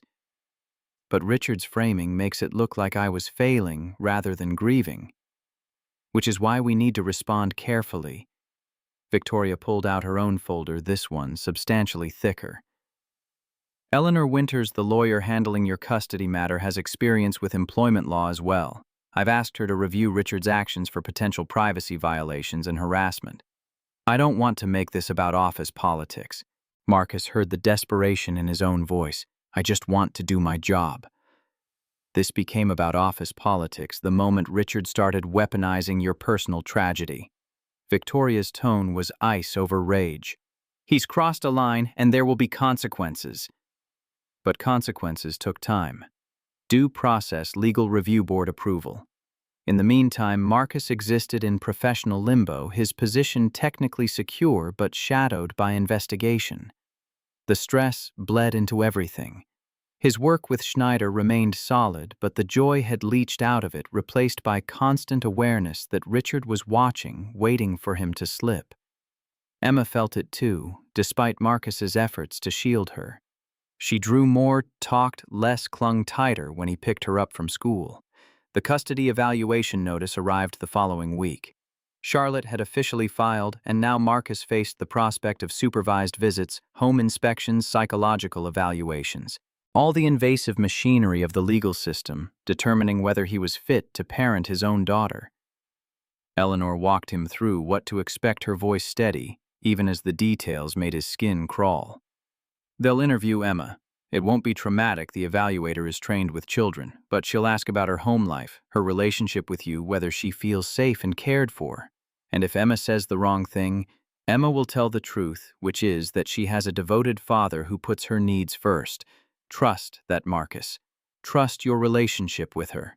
Trusting felt harder when Charlotte's lawyer sent over a list of character witnesses they planned to call. Academic colleagues who'd seen Marcus struggle during Rachel's illness. Former students who'd complained about late grades. Financial records showing the medical debt and periods of unemployment. Everything true. Everything damaging when stripped of context. Marcus was reviewing these materials late one evening when his phone rang. Unknown number, but he answered anyway because avoiding calls felt like admitting defeat. The voice was female, professional, unfamiliar. "Dr. Hayes. This is Margaret Chen from the Court Evaluator's office. I'd like to schedule a home visit for next Thursday if you're available." Home visit, where a stranger would judge whether their cramped two-bedroom apartment was adequate, where Emma's second-hand furniture and Marcus's own bedroom that doubled as home office would be assessed for suitability. He agreed to Thursday because refusing would look worse. Then he sat in their small living room and tried to see it through evaluator eyes. Shabby but clean, cramped but functional, poor but loving. Would that be enough? Emma found him there when she came out for water, unable to sleep. She climbed onto the couch beside him without asking, her small body warm against his side. "Daddy, are you scared?" The question was so direct, so like her, that Marcus couldn't deflect with reassurance. "A little bit, yes." "Me too. But we'll be okay, right? We're a team." Marcus wrapped his arm around her shoulders, pulling her close. "The best team. Then we can handle scary things. That's what teams do." The simple faith in her voice steadied something loose in his chest. Emma was right. They'd survived worse than custody evaluations and office politics. They'd survive this too, one day at a time together. He just had to believe it hard enough to make it true. The home visit happened on a Thursday that dawned gray and cold November, settling into Boston with the kind of damp chill that seeped through walls and optimism alike. Marcus had cleaned their apartment until his hands were raw, scrubbed away every trace of normal living, until the space felt sterile as a showroom. Emma helped without being asked, organizing her art supplies into neat stacks, making her bed with hospital corners she'd learned from YouTube videos. The teamwork should have been comforting, but watching his 8-year-old daughter prepare for inspection by strangers felt like failure wrapped in ritual. Margaret Chen arrived precisely at 2 o'clock, a woman in her 50s with kind eyes and a clipboard that transformed kindness into bureaucracy. She introduced herself to Emma with genuine warmth, asked if she could see Emma's room, complimented the artwork taped to the walls. Marcus stood in the hallway feeling useless while the evaluator asked questions designed to sound casual but carried the weight of judgment. Did Emma feel safe here? Did she have friends at school? What did she and her father do together? Could she talk to him when she was worried? Emma answered with the careful honesty of a child who understood stakes without fully grasping consequences. Yes, she felt safe. Yes, she had friends, especially Aisha from art class. She and Daddy cooked together, did homework, drew pictures, talked about Mommy sometimes when it wasn't too sad. And what about when it is too sad? Margaret's voice was gentle, probing the tender places where grief lived. Emma thought about this seriously. Then we look at pictures and cry together. Daddy says crying is okay because it means we loved Mommy enough to miss her. Marcus's throat closed. He'd said those words to Emma one night when grief had ambushed them both, when missing Rachel felt like drowning in air. Hearing them repeated to a stranger who would write them in her report felt both invasive and validating. The interview lasted 90 minutes. Margaret toured their apartment with professional detachment, noting the secondhand furniture, the cramped spaces, the creative storage solutions born of necessity. She asked to see Emma's medical records, school reports, therapy notes from Dr. Patterson. Marcus provided everything, watching his private life become evidence in a case he'd never wanted to fight. After Margaret left, Emma collapsed on the couch with the exhaustion of someone who'd been holding themselves carefully together for too long. "Did I do okay, Daddy?" "You were perfect, sweetheart." "I told the truth. You always say that's most important." "It is. And the truth is that we're a good team, you and me. Anyone who looks honestly can see that." But honesty and looking honestly were different things, Marcus knew. The legal system filtered truth through procedures and standards and precedents that had nothing to do with love and everything to do with checkboxes and metrics. Eleanor called that evening with her assessment. "Margaret Chen is fair but thorough. She'll interview Charlotte next week, review all the documentation, make her recommendation to the court. My best guess is she'll find no grounds for custody change, but the process takes time." "How much time?" 6 to 8 weeks for the full evaluation, then court hearing if Charlotte pushes forward despite negative recommendation. 2 months of limbo. 2 months of Emma knowing her aunt was trying to take her away. 2 months of living under a microscope while trying to maintain normal routines and professional competence. Marcus thanked Eleanor and hung up, feeling hollowed out, exhausted by the effort of hoping. Work became both escape and minefield. The Schneider merger progressed, despite the chaos in Marcus's personal life, or perhaps because of it. Throwing himself into technical translations and cultural mediation meant hours when he didn't have to think about custody evaluations or Richard's ongoing investigation. Dr. Werner seemed to sense something had shifted in Marcus's focus. His emails carried gentle inquiries wrapped in professional language, asking if everything was well, noting that Marcus's recent work seemed even more meticulous than usual. Meticulous was what happened when you needed control over something. Anything, when your life felt like sand slipping through fingers. The breakthrough on the Schneider merger came during a video conference in mid-November. Werner and his team had concerns about the software integration timeline, specifically whether MMT's American approach to beta testing would compromise the thoroughness Schneider required. Marcus listened to both sides argue past each other for 20 minutes before intervening in German that cut through the cultural static. The question isn't whether to be thorough or efficient. It's about defining what thoroughness looks like in a partnership where both approaches have value. You're solving for different variables, but the equation can accommodate both if we stop treating this as either-or. The room went quiet. Werner's expression shifted from defensive to thoughtful. You're suggesting a hybrid timeline. Werner's German carried cautious interest rather than automatic rejection. I'm suggesting we map out what specific concerns each side has about testing protocols, then build a timeline that addresses those concerns rather than forcing either team to abandon their standards. It took another hour of careful negotiation, but they emerged with a framework both sides could accept. Schneider would get their comprehensive testing protocols. He would get a timeline that didn't push the merger into the next fiscal year, and everyone could claim victory through compromise. After the call ended, Garrett was grinning. That was masterful. You just solved an impasse that's been blocking progress for 3 months. Victoria's expression held something warmer than professional approval. We're lucky to have you, Marcus.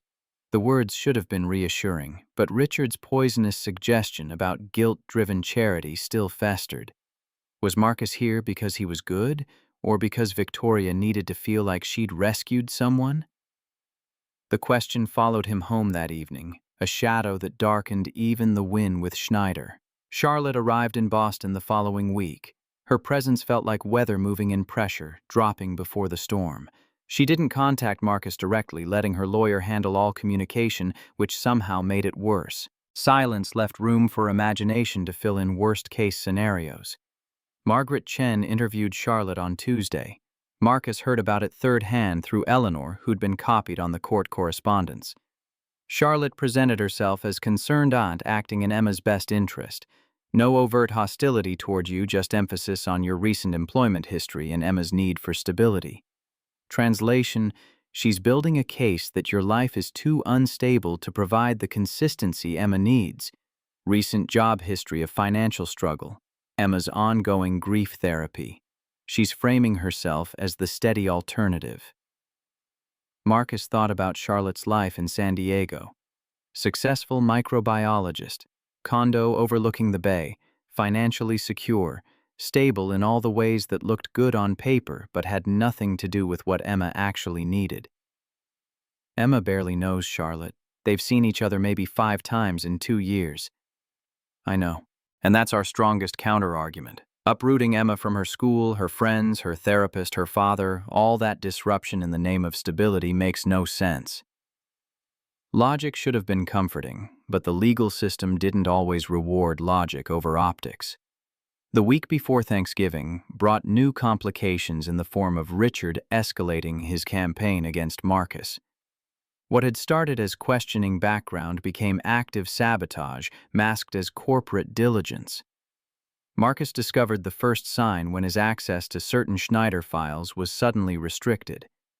A polite email from IT explaining that CFO Brennan had requested limited access for contractors while the background review was ongoing. Contractors. As if Marcus wasn't a full employee with benefits and salary, just temporary help whose status could be redefined administratively. He forwarded the email to Victoria, who appeared in his office within minutes, fury written across her features. "This is completely inappropriate. You need those files to do your job. Richard knows that, which is why restricting them makes me look incompetent when I can't complete assignments on time." Victoria pulled out her phone, typed something with aggressive finger movements. "Your access will be restored within the hour, and Richard and I are having a conversation that's long overdue. I don't want to be the cause of friction between you and your CFO. You're not the cause. Richard's behavior is the cause." She paused, something complicated moving behind her eyes. "He and I have history. We were engaged briefly 6 years ago. It ended badly, and he's never quite accepted that I moved on." The revelation landed with the weight of context Marcus hadn't had before. Richard's territorial hostility made more sense now, as did his fixation on undermining Marcus specifically. So this is personal for him. Everything is personal for Richard, but that doesn't excuse using company resources to settle personal scores. Victoria's expression hardened. "I'm bringing this to the board. Richard's crossed too many lines." But board meetings took time to schedule evidence to compile political capital to spend. In the meantime, Marcus continued working under the shadow of investigation and sabotages, trying to stay focused on Schneider while his professional credibility was systematically attacked. The tension bled into his work despite his best efforts. Dr. Werner noticed sending a carefully worded email asking if there were internal MMT issues affecting the project timeline.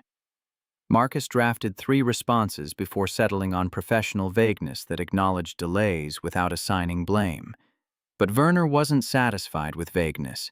His next email bypassed Marcus entirely, going directly to Victoria, with pointed questions about MMT's organizational stability and whether the merger was being compromised by internal politics.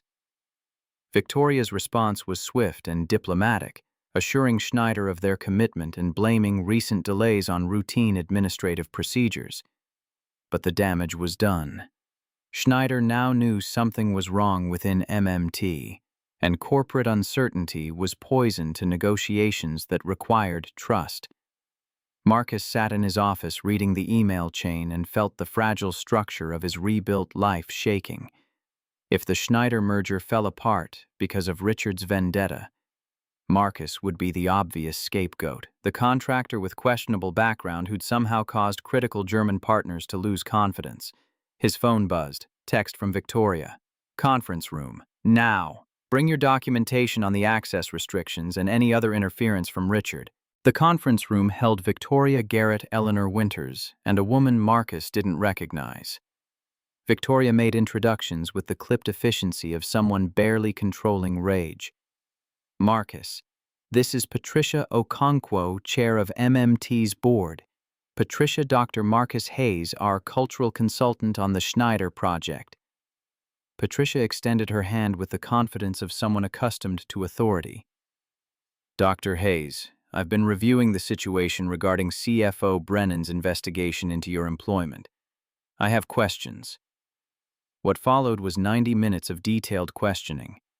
Patricia wanted to understand the timeline of Marcus's hiring, the basis for Richard's investigation, the impact on the Schneider merger, the connection to Marcus's custody situation. Marcus answered as honestly as he could, while Eleanor periodically interjected with legal considerations. By the end, Patricia's expression was grim.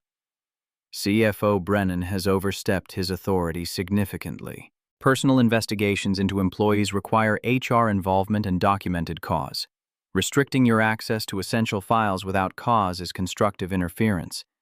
And his contact with your former sister-in-law, if proven, could constitute harassment." Marcus's head snapped up. "Contact with Charlotte." Eleanor pulled out her own folder. Phone records show 8 calls between Richard's cell and Charlotte's lawyer in the 2 weeks before she filed for custody evaluation. The timing is suspicious. Ice flooded Marcus's system. Richard hadn't just been undermining his professional credibility. He'd been feeding Charlotte ammunition for her custody case, probably the same out-of-context emails and inflated concerns about stability. That's why she moved so quickly, Marcus heard the hollow quality in his own voice. She had someone feeding her information, convincing her I was unstable. Patricia's expression was iron. If this can be proven, Mr. Brennan's employment at MMT is finished. But proof requires phone records, which requires subpoena, which requires time. Time Marcus didn't have. The custody evaluation was ongoing, Charlotte's case already built on foundation Richard had helped construct. What can we do now? Garrett's voice carried the frustration of someone watching injustice unfold without clear recourse. I'm calling an emergency board meeting for next Monday. Patricia began packing her materials with decisive movements. We'll present evidence of Mr. Brennan's misconduct and vote on suspension pending full investigation. But Dr. Hayes, you need to understand this will get worse before it gets better. Richard won't go quietly. She was right. The weekend brought a new salvo in the form of a leaked email to the board suggesting Marcus might be engaged in corporate espionage, sharing MMT's negotiating strategy with Schneider to secure future employment opportunities. The accusation was so absurd it should have been laughable, but it landed with enough official language and vague supporting documentation to require response and investigation. Marcus spent Sunday drafting point-by-point refutation with Eleanor's help, documenting every communication with Werner, every file access, every decision point in the Schneider negotiations. The process felt like defending his dissertation all over again, proving basic competence to skeptics who'd already decided he was inadequate. Emma noticed his distraction despite his efforts to hide it. She'd started drawing pictures of the two of them as superheroes fighting monsters that looked suspiciously like business-suited adults. Her way of processing stress she couldn't articulate, but felt nonetheless. We're strong, right, Daddy? She showed him her latest drawing Sunday evening, Marcus and Emma with capes standing on top of a mountain of defeated villains. The strongest team I know. Then we'll win against the bad guys who want to split us up. The simple faith in her voice broke something in Marcus's chest. Emma shouldn't have to be strong. She should be 8 and carefree and worrying about homework, not fighting to stay with her only remaining parent. Monday's board meeting happened without Marcus present. He sat in his office trying to work while his fate was decided in a room 3 floors above. The hours crawled past with the speed of geological time, each minute stretching into eternities of uncertainty. Victoria texted at 2 o'clock. Vote was 7-2 for suspending Richard pending investigation. He's being escorted out now. It's over. Relief should have flooded through him. Instead, Marcus felt only wary exhaustion. Richard might be suspended, but the damage was done. Charlotte's custody case still moved forward, built on foundation Richard had helped lay. The Schneider team still questioned MMT's stability based on internal chaos Richard had orchestrated. Winning this battle didn't mean winning the war. Richard's departure happened with the swift efficiency of corporate termination. Security escorted him from the building by 2:30, his office cleared by close of business, his presence erased as if he'd never existed. But erasure didn't equal resolution. The investigation he'd started required completion even with him gone. Marcus still faced scrutiny of his hiring, his background, his qualifications. The process had momentum independent of its instigator. Eleanor laid out the timeline over the phone that evening. Background investigation will take another 2 weeks minimum. Board wants to be thorough, especially given Richard's allegations about corporate espionage. You're not under suspicion, but they need to document everything to protect themselves legally. And Charlotte's custody evaluation, separate track but related. Margaret Chen's report should be complete by early December. If it's favorable, which I expect it will be, Charlotte's lawyer will have to decide whether to push forward anyway. What if they do? Then we go to court. Present evidence of Richard's manipulation, show the timeline of how Charlotte went from occasional concerned aunt to active custody challenger right after Richard's calls began. It won't eliminate her case, but it undermines her motivations. Motivation mattered less than outcome. Even if Charlotte was being manipulated, even if her concerns were planted rather than organic, she could still take Emma away if the court decided stability mattered more than biological connection. The thought kept Marcus awake most nights, staring at the ceiling, while Emma slept peacefully in the next room, oblivious to how close she was to losing everything familiar. Work became the only arena where Marcus felt any control. The Schneider merger progressed, despite MMT's internal chaos, largely because Werner seemed to have decided Marcus was trustworthy regardless of corporate drama. Their emails took on a more personal tone, Werner occasionally including observations about German engineering philosophy that had nothing to do with cardiac monitors and everything to do with building relationship beyond transaction. One email in particular struck Marcus as significant. Werner mentioned his own wife's death 12 years earlier, how colleagues had judged his grief as incompatible with professional competence, how he'd proven them wrong through persistence and refusing to let loss define capability. The parallel was clear. Werner knew about the custody challenge, probably about Richard's accusations too, and he was signaling support in the careful way Germans communicated solidarity through shared experience rather than direct declaration. Marcus crafted his response with equal care, acknowledging Werner's confidence, reaffirming his commitment to the merger, letting vulnerability show through professional language in ways that would have been impossible in pure business correspondence. The email he received back was brief, but carried weight. Trust is built through demonstrated consistency over time, not through absence of difficulty. You have demonstrated both competence and character. That is what matters to Schneider. Marcus read the words 3 times, feeling something loosen in his chest. Whatever happened with Charlotte, with the board investigation, with his tenuous position at MMT, he'd earned the respect of someone whose judgment he valued. That counted for something. Thanksgiving week brought Margaret Chen's report. Eleanor received it first, reviewing it before forwarding to Marcus with a note that said simply, "Good news." The report was 30 pages of clinical assessment, but the conclusion was clear. Emma Hayes was a well-adjusted child in the care of a devoted, competent parent. While Marcus's recent employment history showed instability, his current position appeared solid, and his prioritization of Emma's needs was evident throughout the evaluation. Recommendation: no change to current custody arrangement. Marcus sat in his office reading the words over and over, not quite believing them. He'd won, or at least avoided losing.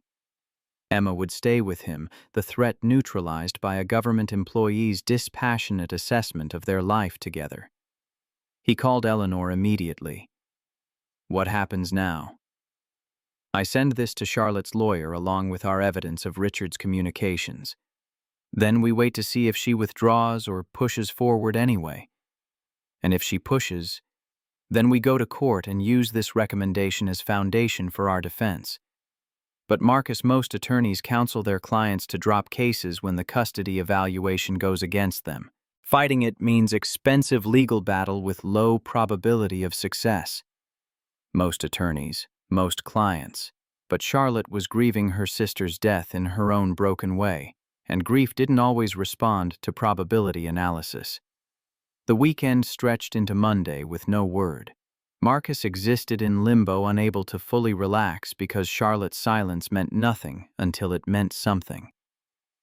Tuesday brought resolution in the form of an email from Charlotte's lawyer. After reviewing the custody evaluation and consulting with our client, we are withdrawing the petition for custody change. Ms. Warren would like to establish regular visitation with her niece if you're amenable, but she recognizes that Emma's primary home is with you. Marcus read the email 3 times before it penetrated. Charlotte had backed down. The custody threat was over. He called Emma's school, got permission to pull her out early, drove to the elementary school with hands still shaking from adrenaline crash. Emma emerged from her classroom confused but happy, climbing into the truck with questions Marcus answered with simple truth. "Remember how Aunt Charlotte was worried about us? Well, the lady who came to visit decided we're doing great together. So it's official you're staying with me. We're still a team." Emma processed this with the seriousness she brought to important information. "I was never going to leave you, Daddy. I would have told them no." "I know, sweetheart, but now nobody even asks." They went for ice cream despite the November cold, celebrating victory that tasted like survival rather than triumph. But survival counted when the alternative was loss too devastating to contemplate. The board investigation concluded the following week. Patricia Okonkwo delivered the results personally, appearing in Marcus's office on a Wednesday afternoon with the gravity of someone bearing news that required face-to-face delivery. The investigation found no evidence supporting Mr. Brennan's allegations. "Your hiring was appropriate, your work has been exemplary, and the suggestion of corporate espionage was baseless." She handed him a formal letter. "This documents the board's findings and our apology for the disruption to your work." "Thank you." Marcus took the letter, feeling the weight of official vindication.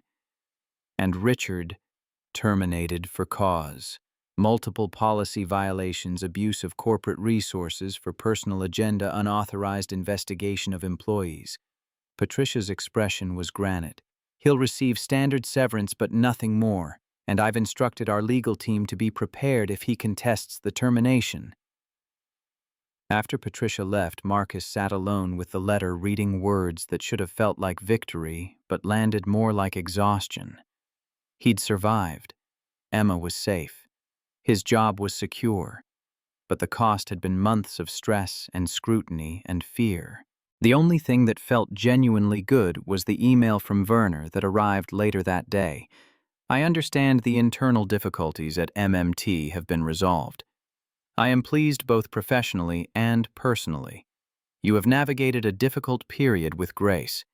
This speaks well of your character and confirms Schneider's decision to continue partnership with MMT." Professional validation from someone whose opinion Marcus respected mattered more than board letters or legal victories. Werner saw him as colleague, as peer, as someone who'd earned respect through demonstrated competence. That evening, Victoria called Marcus's cell phone directly instead of emailing. "Can you meet me for coffee?" "Not work-related. Just, I'd like to talk." They met at a small cafe near MMT headquarters' neutral territory that was neither office nor home. Victoria arrived wearing jeans and a sweater, her CEO armor fully stripped away, looking younger and more uncertain than Marcus had seen her. "I owe you an apology that goes beyond the grocery store." She wrapped both hands around her coffee mug as if needing the warmth. "Richard's vendetta was about me, not you. He couldn't accept that I'd moved on from our engagement, and when I showed clear respect and maybe friendship toward you, he saw that as threat. You're not responsible for Richard's choices, but I am responsible for not recognizing the signs sooner, for not protecting you better from his harassment." Victoria met his eyes directly. "I brought you into this company. That made you vulnerable to Richard in ways you couldn't have anticipated." Marcus considered his response carefully. They'd moved beyond pure professionalism somewhere along this journey, but the boundaries remained important, even if blurred. "You gave me a chance when you could have just apologized and walked away. Everything that came after the job, the stability, even surviving Charlotte's custody challenge, all of that stems from your decision to see past first impressions." He paused, choosing words with care. "I don't regret accepting your offer despite the complications." "I'm glad." Victoria's smile carried something warm that made Marcus's pulse quicken inappropriately. "Because I value what we've built, professionally and otherwise." The otherwise hung between them, undefined but present, a recognition that their relationship had evolved past employer-employee into something more complex. Otherwise is complicated when one person signs the other's paychecks. Marcus kept his tone light, but the concern was real. It is, which is why I'm not suggesting we rush into defining it. Victoria's fingers traced patterns on her coffee mug, but I'd like permission to keep building whatever this is becoming. Slowly, carefully, with full awareness of complications. Marcus thought about Emma's drawing of them as superheroes, about Werner's emails treating him as respected colleague, about the fragile stability he'd rebuilt from catastrophe's rubble.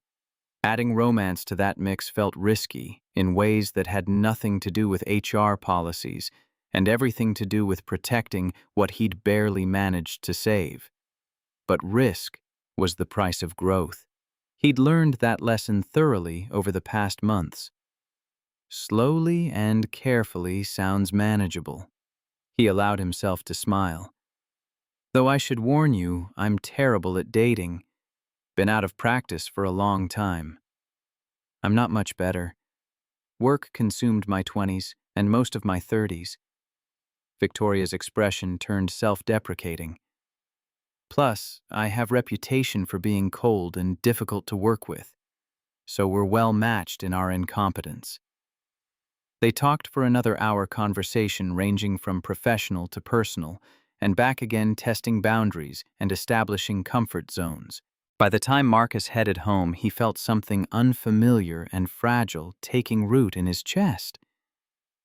Hope. Not desperate hope born of necessity, but genuine anticipation for possible futures. Emma was asleep when he arrived, Mrs. O'Sullivan dozing in front of the television. Marcus paid her, thanked her with the ritual of familiar routine, then stood in Emma's doorway watching his daughter sleep. Her room had changed over the past months. New art supplies arranged on better shelves, drawings that showed increasing skill and confidence. A bulletin board covered with photos of her and Harper, evidence of friendship that had grown from that first lake house visit. Stability built itself slowly, Marcus realized. Not through grand gestures, but accumulated small securities. Steady paychecks and reliable schedules. Friendships that endured beyond initial novelty. Professional respect earned through consistent competence. He'd spent 3 years in survival mode, focused entirely on avoiding further loss, but somewhere in the past months, survival had transformed into something broader. Building rather than merely defending. Growing rather than just enduring. Marcus pulled out his phone and scrolled to Rachel's contact, that digital memorial he couldn't delete. Charlotte backed down. Emma stays with me. The custody threat is over. Work is stable, better than stable. Met someone who might become important if I'm brave enough to let her. I think you'd approve. I think you'd tell me it's okay to be happy again. Miss you. Always. The message sat undelivered in its gray space between sending and receiving. But the act of writing it helped a prayer to memory that honored past without being imprisoned by it. December arrived with early snow and the peculiar peace of having survived catastrophe. The Schneider merger moved into final stages. Lawyers reviewing contracts, executives planning integration logistics, the machinery of corporate combination grinding toward completion. Marcus's role shifted from crisis intervention to maintenance, from solving emergencies to managing ongoing cultural communication. The intensity decreased, leaving space for other aspects of life to expand. He and Victoria fell into careful courtship that respected boundaries while acknowledging attraction. Coffee became dinner, became occasional weekends where Emma and Harper collaborated on art projects, while adults talked about everything and nothing. Emma approved with the directness of children who understood relationships better than adults admitted. "Ms. Morgan makes you smile more, Daddy. That's good," Charlotte called on a Sunday evening in mid-December, her first direct contact since withdrawing the custody petition. The conversation was awkward, weighted with unspoken apologies and explanations neither was quite ready to voice. "I was wrong." Charlotte's voice carried the strain of pride yielding to honesty. "I let grief cloud my judgment.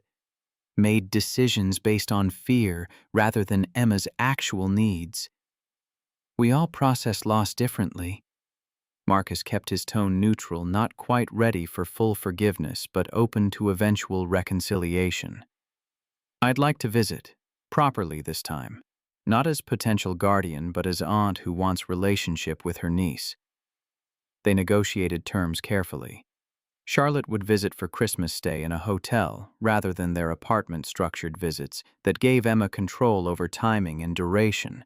It wasn't perfect reconciliation, but it was movement toward healing, which was often the best available option.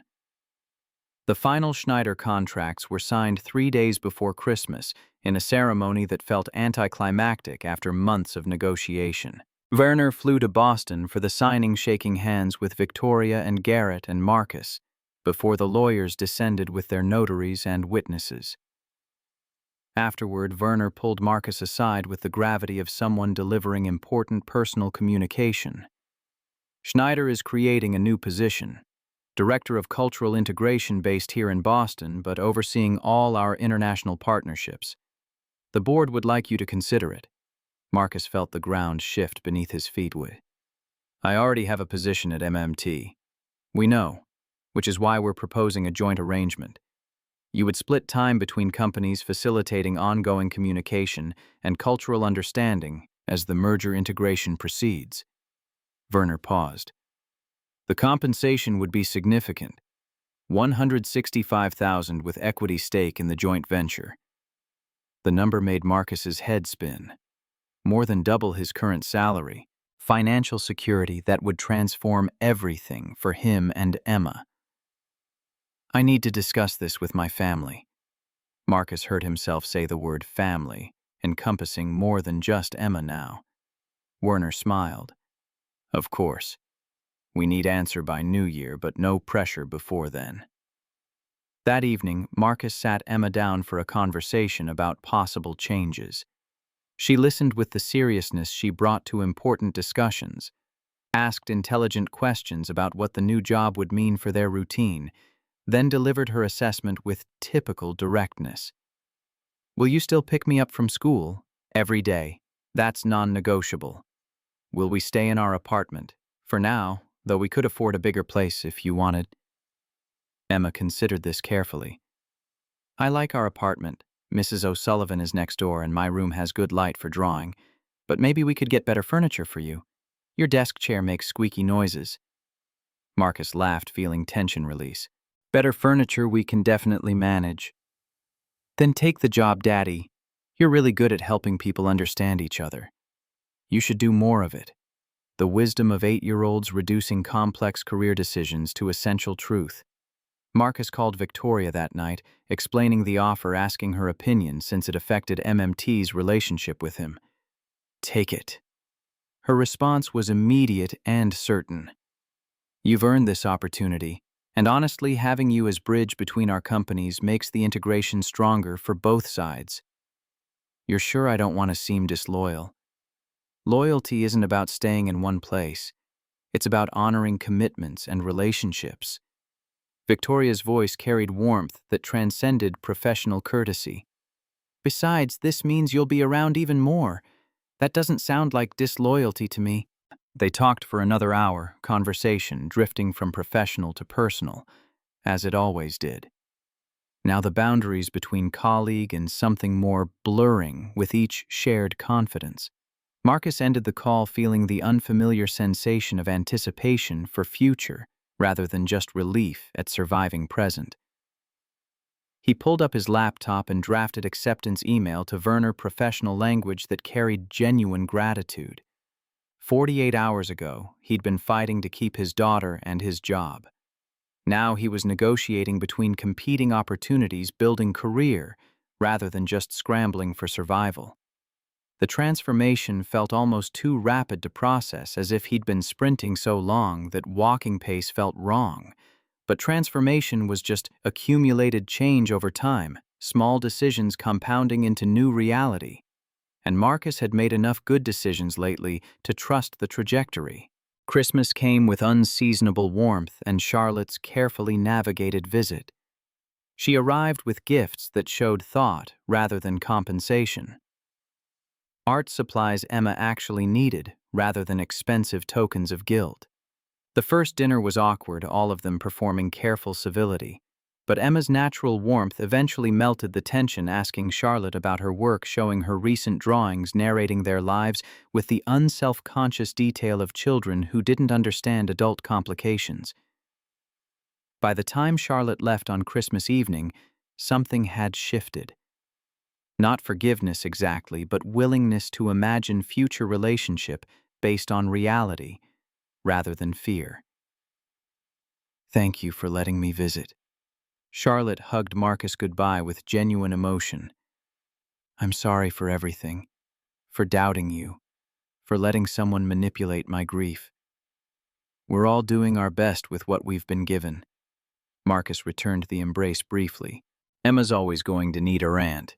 Let's figure out what that looks like going forward." Victoria came for dinner on New Year's Eve, bringing champagne and dessert and the gift of her presence in their small apartment that now felt less cramped with better furniture and Emma's expanding artwork collection. They cooked together while Emma created elaborate place cards with everyone's names decorated in different artistic styles. The domesticity felt both foreign and deeply right, like putting on coat that needed slight adjustment to fit perfectly. After Emma went to bed, Marcus and Victoria sat on the couch with champagne and the television muted, watching the countdown clock tick toward midnight. "I want to be clear about something." Victoria's voice was quiet but firm. "I'm falling in love with both of you, really you and Emma as unit. And that terrifies me because I'm not good at this, at letting people in, at risking the kind of vulnerability love requires." Marcus set down his champagne carefully, turning to face her directly. "I'm terrified too. Last time I loved someone, I lost her in the worst way possible. Loving again means accepting that loss is possible, and I'm not sure I'm strong enough to survive it twice." "So we're both scared." Victoria's smile was small but genuine. "That's oddly comforting. Fear means it matters. Means we're choosing risk because reward is worth it." "Leadership isn't about easy choices," she quoted back to him words he'd once said about the Schneider merger. "It's about picking the least harm when all options carry pain. But this doesn't feel like picking least harm. This feels like choosing possible joy, despite knowing joy can end." Marcus reached for her hand, calloused palm meeting soft fingers, physical touch that bridged the space between them. "Then let's choose it. Slowly, carefully, with full awareness of complications." He echoed her words from weeks ago, giving them back transformed by context and decision. Victoria leaned forward, closing the distance between them, with the deliberation of someone making choice rather than following impulse. The kiss was soft, tentative, carrying the weight of everything they'd survived individually, and the possibility of what they might build together. When they pulled apart, the television showed 30 seconds until midnight. They watched the final countdown in comfortable silence, hands still intertwined, futures uncertain, but no longer terrifying in their uncertainty. The clock struck 12. New Year arrived with the promise that beginnings could emerge from endings if you were brave enough to let them. Outside, snow had started falling, soft flakes that caught streetlight and transformed the ordinary Boston street into something almost magical. Inside, Marcus sat with Victoria on second-hand furniture in an apartment that had seen grief and survival, and now might witness something like happiness. He thought about Rachel, about loving her enough to grieve her properly, while still being open to future joy. Thought about Emma sleeping peacefully with her aunt's gifts and Harper's friendship, and the security of knowing tomorrow would bring another day with her father. Thought about Werner's job offer and Schneider's trust and Victoria's careful affection and the accumulated small securities that built into larger confidence. Some stories ended with happy endings. This one ended with a happy beginning, fragile and promising and entirely dependent on continued courage to choose hope over fear. Marcus could live with that. He'd learned to survive far worse odds.